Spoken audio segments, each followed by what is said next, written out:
Coucou tout le monde, j'espère que vous allez bien. Je me présente, je m'appelle Aménan et bienvenue sur l'éveil ivoirien. Alors, l'éveil ivoirien c'est quoi? C'est un média qui vise à traiter des sujets liés aux afro-descendants. Mais comme j'ai quitté la France pour le Canada et qu'on me pose énormément de questions à ce sujet, j'ai décidé d'en parler un petit peu plus. Aujourd'hui, nous allons parler des cartes de crédit, comment utiliser sa carte de crédit au Canada, parce que je pense sincèrement que c'est l'un des leviers, pour ne pas dire le levier, le plus important de développement, d'accroissement, en fait, une fois qu'on arrive au Canada. Pour que vous puissiez bien comprendre de quoi on parle, on va contextualiser un petit peu. Il faut savoir qu'au Canada, il y a deux types de cartes, on va dire, bancaires. Il y a la carte de débit, donc pour les Français, la carte de débit, en gros, c'est la carte bleue. Donc en gros, à travers le monde, la majorité des populations ont uniquement une carte de débit. Et au Canada, en plus, il y a une carte de crédit. Et donc la carte de crédit, c'est de ça qu'on va parler aujourd'hui. Au Canada, l'unique carte qui a réellement une incidence sur votre vie, qui a une incidence sur votre évolution, que ce soit en termes d'investissement, en termes d'argent ou peu importe, c'est la carte de crédit. Donc la carte de débit, en réalité, elle vous sert uniquement qu'à recevoir votre salaire et faire vos dépenses, donc lambda, etc. Maintenant qu'on a contextualisé, vous êtes censé me demander, ok, mais quelle est la différence entre une carte de crédit et une carte de débit? Donc en fait, une carte de débit comporte uniquement votre argent à vous, donc principalement vos salaires, etc. Et une carte de crédit est de l'argent qu'on vous a prêté d'une institution financière ou de votre banque, tout simplement. Et donc, au Canada, pourquoi est-ce que la carte de crédit, c'est un levier d'évolution, etc. C'est parce qu'en fait, la carte de crédit est associée à un levier de calcul qui s'appelle le credit score. Et donc, le credit score, c'est quoi? En réalité, c'est un nombre de points qui est attribué à un détenteur de carte de crédit, et ce nombre de points, en fait, détermine la solvabilité de la personne. En gros, est-ce que cette personne est à risque si on lui prête de l'argent ou est-ce qu'au contraire, cette personne est responsable et donc a l'habitude de rembourser ses dettes? Au Canada, le credit score est calculé sur une base de 300 points minimum à 900 points maximum. Donc sachant que 300 points, c'est que vous n'êtes pas du tout une personne de confiance en termes de crédit, et 900 points, c'est que votre cote de crédit, elle est excellente. Et donc qui dit une excellente cote de crédit dit énormément d'opportunités. Et donc au Canada, la cote de crédit, donc le credit score, c'est tellement important parce qu'en fait c'est le seul levier réel et qui est même plutôt juste selon moi, qui permet en fait de déterminer si une personne est plus méritante qu'une autre par rapport à un crédit immobilier, par rapport à un crédit voiture, par rapport à la location d'un appartement, etc. Maintenant que vous connaissez la différence entre la carte de débit et la carte de crédit et que vous êtes introduit au credit score, maintenant je vais vous dire plutôt comment faire en sorte d'avoir un bon credit score. Par contre, pas de panique en fait. Le but, c'est pas d'avoir 900 points. 900 points, c'est vraiment exceptionnel, etc. Mais est considéré comme étant correct. Un bon credit score, c'est vraiment à partir de 660 points. Et c'est pas aussi difficile à avoir. Faut juste respecter en fait quelques règles. J'ai vraiment voulu faire cette vidéo parce que malheureusement, il y a énormément d'immigrants qui, lorsqu'ils arrivent, ils ne sont pas forcément introduits au système de crédit, etc. au Canada, et ils prennent plusieurs mois et même certains plusieurs années avant de souscrire à leur première carte de crédit, commencer à construire et bâtir un bon credit score, etc. Alors qu'en fait, c'est vraiment quelque chose qui est tellement important et qui peut tellement vous faciliter la vie, que ce soit sur du court, moyen ou long terme, qu'en fait, je devais faire cette vidéo, quoi. Quand tu arrives au Canada et que tu dois ouvrir ton compte en banque, la plupart du temps, les conseillers, en fait, ils vont pas forcément t'en parler. Donc, en fait, tu ouvres ton compte courant et donc le compte courant est associé à ta carte de débit. Ensuite, tu dois formellement, toi, donc demander à ton conseiller bancaire de te donner la possibilité d'avoir une carte de crédit. Il y a plusieurs institutions bancaires, il y a plusieurs institutions aussi de crédit. Et ce qui se passe, c'est qu'en fait, les règles sont différentes vraiment en fonction des institutions. Donc, on va pas rentrer dans le détail des calculs, de combien d'argent on va vous donner, etc. Mais il faut savoir que c'est quelque chose qu'il faut demander. Dans la majorité des cas, on ne va pas vous demander en fait de faire un deposit pour pouvoir commencer à utiliser donc votre carte de crédit, mais dans certains cas ça existe. Donc en fait un deposit c'est quoi ? Puisque la banque ne vous connaît pas, n'a pas vos antécédents, etc.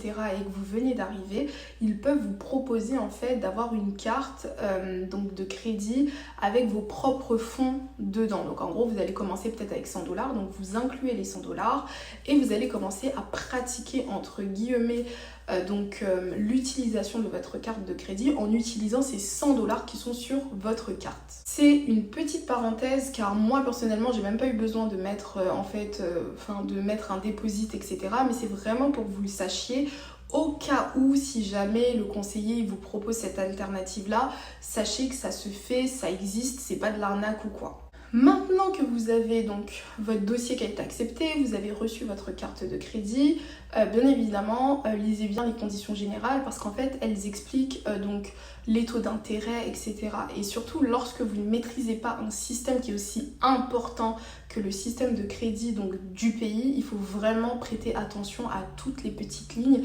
parce que ça explique tout simplement. Supposons que votre carte de crédit a une limite de crédit de 100$. C'est-à-dire que chaque mois, vous avez la possibilité d'utiliser que 100$ pour pouvoir faire vos dépenses, donc vos courses, vos prélèvements, enfin peu importe.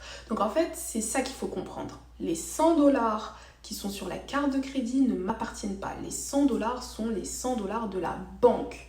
C'est vraiment le premier principe à comprendre. Donc à chaque fois que vous allez devoir faire une dépense sur votre carte de crédit, vous devez bien évidemment prendre en considération que vous avez donc une limite de crédit. Donc utilisez cette carte de crédit vraiment avec l'intention de dépenser comme si c'était en gros votre carte de débit. Donc ne dépensez pas plus que ce que vous avez besoin parce qu'à la fin de la journée, il va falloir rembourser. Et si vous ne remboursez pas, les taux d'intérêt sont exorbitants. Le premier point à prendre en considération pour pouvoir avoir une bonne cote de crédit et donc pouvoir être considéré comme une personne qui utilise correctement sa carte de crédit, c'est qu'en fait, il faut payer toutes les factures à temps. C'est super important. Donc, chaque mois, vous allez recevoir votre relevé de carte de crédit. Et donc, ce relevé, en fait, va vous donner en fait la liste de toutes les transactions que vous avez donc dépensées. Et donc, sur ce relevé, il y aura en fait deux choses à retenir. Donc, la première, c'est la date de limite de remboursement. Cette date-là, il faut limite l'avoir chaque mois dans la tête, etc. Mais bien évidemment, elle change chaque mois. Sinon, ce serait pas drôle. Et de deux, c'est le montant minimum à rembourser. Rembourser le montant minimum à l'heure chaque mois, c'est bien. Mais moi, ce que je conseille pour que votre cote de crédit, elle augmente encore plus rapidement, c'est de rembourser la totalité en fait de toutes les dépenses que vous avez effectuées sur votre carte de crédit au moins pendant les 2 premières années. Ça va vous permettre d'avoir une cote de crédit qui évolue beaucoup plus rapidement que si vous ne remboursez uniquement le montant minimum qu'on vous demande chaque mois. Et donc, mon premier point, il concerne donc le fait de payer ses factures à temps. Donc j'ai parlé du paiement de votre carte de crédit, donc le remboursement de celle-ci. Par contre, payer à temps toutes les autres factures en fait que vous devez, c'est-à-dire facture de téléphone, votre assurance, etc. ça compte parce qu'en fait il y a certaines sociétés qui font des rapports en gros de mauvaises gestion. Et donc en gros, supposons que vous avez l'habitude de bien rembourser votre carte de crédit tous les mois, etc. Mais dites-vous que si vous n'avez pas l'habitude de rembourser votre facture de téléphone qui est prélevée sur votre carte de débit, ou peu importe votre assurance, vous la payez en retard, etc. Ces entreprises ont la possibilité, donc en gros, de faire de telle sorte que vous ayez une mauvaise notation et donc votre credit score sera plus bas. Passons maintenant au deuxième point qui est de garder votre solde de la carte en dessous de votre limite de crédit. Donc si vous avez la possibilité donc d'avoir votre solde de crédit à 100$ tous les mois, ce qu'on conseille, en gros ce que les spécialistes conseillent, et c'est ce qui va vous permettre d'augmenter pareil votre code de crédit très rapidement, c'est d'utiliser entre 30 et 50% maximum de votre limite de crédit. Donc si vous avez une carte de crédit à 100$, en gros, tous les mois, ne dépensez pas plus de 50$ dessus. C'est super important, mais malheureusement, il n'y a pas beaucoup de conseillers bancaires qui le disent. Ça peut paraître paradoxal, mais sauf que pour les algorithmes, en fait, c'est pas considéré comme étant une bonne chose que d'utiliser la totalité donc de sa cote de crédit, parce qu'en fait ça prouve tout simplement que la personne elle a énormément besoin d'argent, et plus tu utilises le solde total de ta carte de crédit, et plus tu as de chances un jour de ne pas pouvoir rembourser ta carte de crédit ou même rembourser le paiement minimum, tout simplement. En fait c'est logique. Concernant le troisième point, c'est vraiment donc pour les personnes qui aiment beaucoup avoir plusieurs cartes de crédit. Donc en fait il faut savoir que vous avez la possibilité d'en avoir plusieurs, que ce soit chez plusieurs banques, chez plusieurs institutions de crédit, et il y a certaines personnes qui peuvent en avoir 4, 5, etc.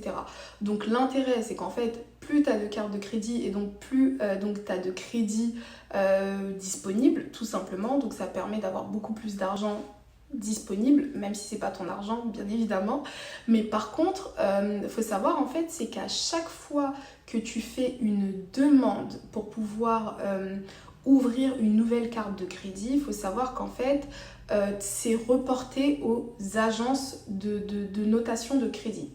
Je m'explique. Quand tu veux ouvrir une nouvelle carte de crédit, ou en tout cas quand tu veux faire une estimation afin de pouvoir ouvrir une nouvelle carte de crédit, tu entres tes informations personnelles, bien évidemment, parce que l'institution qui doit accepter ou pas ta demande a besoin de savoir si de base ton credit score il est bon. Mais sauf que le problème c'est que cette institution-là, ce qu'elle va faire, c'est qu'elle va envoyer une alerte donc comme on appelle ça, aux institutions de crédit. Enfin, les termes sont compliqués, mais en gros, elle va envoyer une alerte comme quoi cette personne, à telle heure, a essayé de demander une carte de crédit, tout simplement. Et donc là, c'est exactement le même principe que le point précédent, c'est qu'en fait, ça prouve que vous avez énormément besoin d'argent, et une personne qui passe son temps à demander donc des ouvertures de carte de crédit, c'est une personne à risque. Moi, mon conseil à ce sujet, c'est qu'en fait, la première année, je vous invite fortement à ne pas demander de nouvelles cartes de crédit et à ne surtout pas faire des estimations en ligne de cartes de crédit. Vraiment, la première année, restez simple en gros, avec une seule carte de crédit, etc.